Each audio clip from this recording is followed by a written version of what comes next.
entity. Nothing said on the show or any of its platforms constitutes a client-attorney relationship or serves as legal advice counsel. No liability, explicit or implied, shall be extended to Igniting Change, its platforms, or the show's host. It's time now for Igniting Change, a weekly provocative and empowering program where you, the listener, can ignite change. Now here's your host, Barbara Arnwine. Get up, stand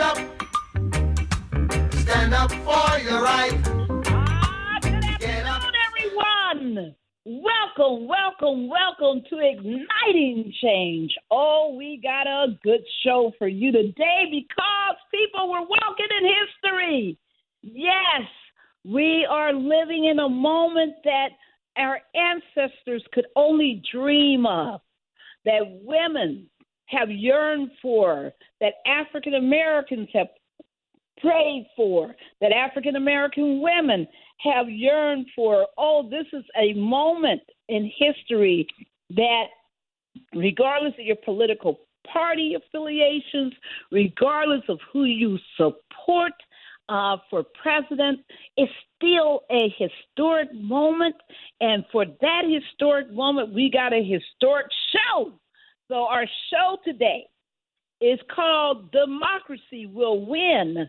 Young voters' reactions to election 2024 developments on July 17th, John Lewis National Day of Action and Candlelight Vigils. You know that if it's Tuesday, I got to bring on my amazing co-host, who is one of the nation's most visionary fighters for racial justice and democracy. You know who I'm talking about, none other than the mighty chair of the board of the Transformative Justice Coalition, none other than Daryl D. Jones, Esquire. Hey, Daryl. Hey, Barbara, it must be noon. It must be Tuesday, and it must be noon Eastern Standard Time, because we're talking about igniting change. Barbara, my goodness, last week we were so pleased and thankful to have Betty Magnus and Cameron Barnes sit in for us while we were down in Las Vegas presenting at the National Bar Association conference on Supreme Court decisions. And Barbara, what I understand, Betty Magnus and Cameron Barnes just did an outstanding job, and that the show was all excited, and they had Reverend Kathy Patterson on there, along with Devin Vilfred, one of our Gen Z, and Joshua Raby and Janice Gentry, two of our other Gen Zs, and they just lit it up. Barbara, they lit it up so high last week. I think they were the precursor to lighting it up on July 17th with all of our National Day of Action across the country on that John Lewis Day. It was just incredible, incredible July 17th, incredible show that Cameron and Betty Magnus co-hosted for us last week, Barbara. We're just very fortunate to have a bench that's so deep in terms of people that can come in and sit in and perform, so that we can go out and we can push in the public on various issues, Barbara. Absolutely. And I was just so overwhelmingly happy to listen afterwards. I don't know if all our listeners know that if you miss a show or you want to share this show with a friend, that you can go to BarbaraArnwine.com. That's Barbara, ARNWINE.com. And all of our past shows are posted there.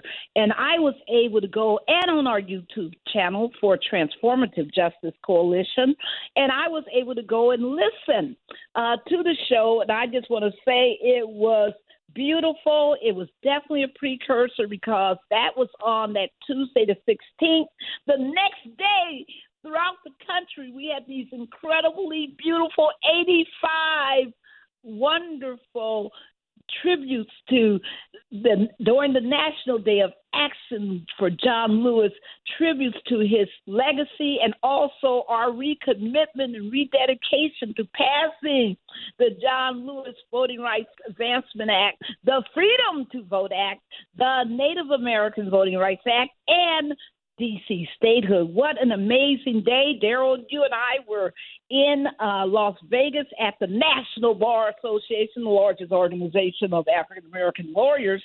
in the country, and we were on a panel presenting about what happened in the Supreme Court this last term.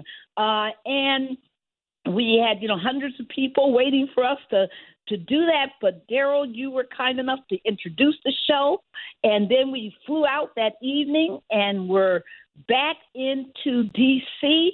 and was really overcome and overwhelmed by that gorgeous program that Mayor Muriel Bowser also put on in honor of John Lewis National Day of Action and Candlelight Vigils. To get us started today, Daryl, we got some amazing people, and I am just so delighted with our wonderful guests who have joined us. And as I introduce you, please say a word of greeting.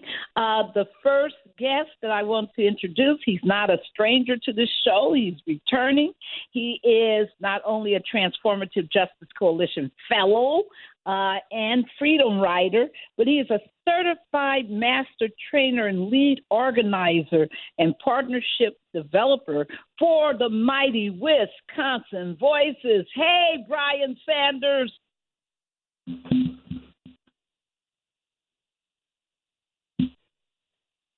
All right. I can't hear Brian. Okay. We got two people. We got more people. Okay. So Brian did not answer, but I'm going to call on our next guest, who is Constance Crockett. Constance Crockett is a Transformative Justice Fellow and Freedom Rider. She's a resident care worker and youth event coordinator at Courage Initiative Milwaukee. She's founder and president of the Black Women's Emancipation, IG. She is really very active, and we're so happy to have you with us, Constance. Hi, good afternoon, good morning. Good afternoon. Thank you so much for having me. It's so good to be back. Oh, thank you. Thank you.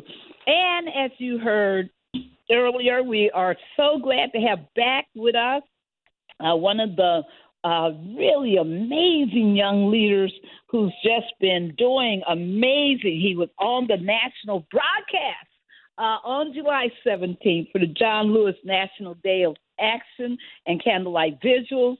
I'm talking about a very amazing young man. He's a Transformative Justice Coalition fellow from our September 2023 class.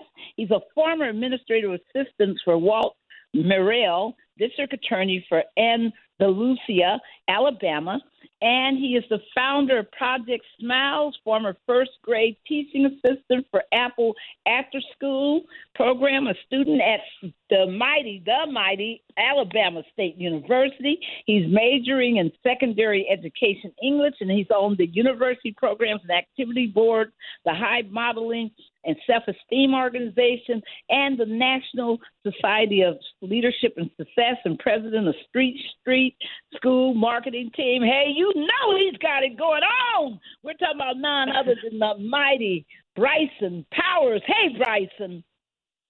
Good afternoon. I'm so glad to be here today. All right now. Well, thank you. We are so delighted that you joined us. And Daryl, you want to kick us off with some good old questions? Oh, sure, Barbara. I think that, we wanted to talk some about some of the actions that have happened here the last couple of days, the big turn in democracy and what's happening out in the country with the election. But before we go into that, Bryson, you were at the National Day of Action in Washington, D.C., and with that Mayor Muriel Bowser was the host of, and again, we've said it before and we'll say it again. Big shout out to the Mayor of D.C. and the D.C. City government for producing that Day of Action. Bryson, could you share with our listening audience? You were there in the audience in D.C. What was it like? It was very energetic. For me, it was very emotional, just sitting there and remembering everything that John Lewis did to to contribute everything that is happening now, and to see so many people holding up the John Lewis sign, people of all generations, of all ages. It was just absolutely amazing. And I want to point out, Ashley, Shannon, and I, we were sitting probably like on the second row. And when we were getting ready to leave, and this is the kind of people that were there, when we were getting ready to leave, one of the older ladies stopped and she looked at us and she said, "Y'all are next." Those are the kind of people and those are the kind of emotions that were going around there, saying that, you know, we thank John Lewis. We thank John Lewis for everything we did, everything he did, and we're just so grateful. So it was just a true night of gratitude, of thankfulness, of just people just loving on each other and truly remembering John Lewis and everything that he truly did. Wow. Yeah. I mean, it's just an incredible experience. And, you know, Connie, I know that you're over in Wisconsin. You know, it was following that, you know, another 2 or 3 days later that we would hear about President Biden's decision to not run. And do you remember where you were when you heard that President Biden was suspending his presidential campaign and then, some 27 minutes later indicating that he was endorsing his vice president, Kamala Harris? Do you remember where you were, Connie? Yes, I do. And it's kind of like in 2008 when Barack Obama was elected and won.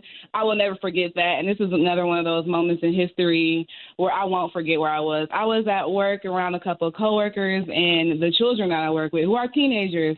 So they were able to experience that and learn something too. And it was at first a little bit confusing, but we were able to just look at it subjectively and step back and work it out together to figure out that this is a moment of hope for everyone. So, I will never forget where I was.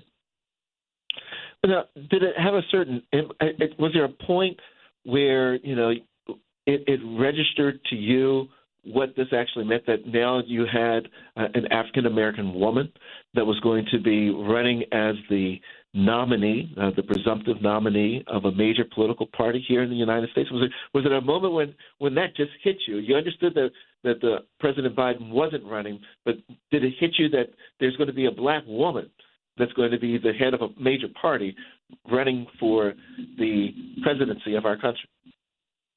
Yes. It hit me right away before even knowing that it was official, because a lot of people were like, oh, he hasn't endorsed anyone, but I already knew. And it was such a beautiful moment because it's like in all these moments of believing that we're kind of stepping back in history and things are kind of rolling backwards, we have something like this happening, to have a black woman, a black American woman with immigrant parents be able to run as a president and to be endorsed. It hit me and so many of us so hard. It was really powerful. Wow. And Bryson, from the Gen Z standpoint, do you think there's any difference between the Friday prior to this changing of the guard, if you will, with regards to who's running for president, and to today as to who's running for president? Has there been any swing, any reaction from the Gen Z community? Are they more inspired now? They're less inspired now? About the same? What's the feeling? Oh, 100%. I believe that we are very, very excited now. Something new, something fresh. And, just scrolling through social media, all platforms, you're seeing a shift in the language. You're seeing a shift in things that people are posting now. And, I'm seeing a lot of my friends who are not political at all, who are very apathetic when it comes to voting. I'm seeing them post things now. I'm seeing people post more informational things now. And I just really think that, people are excited now. Something new, something fresh. So, yeah, I definitely think that they're more energized now than they were last week. All right, now. Great. Hey, y'all. Hey, Brian. Good afternoon to the East Coast. Yes, we have introduced you already, sir, and we are going to turn to you now for the same question we were just asking Connie and Bryson, which is, what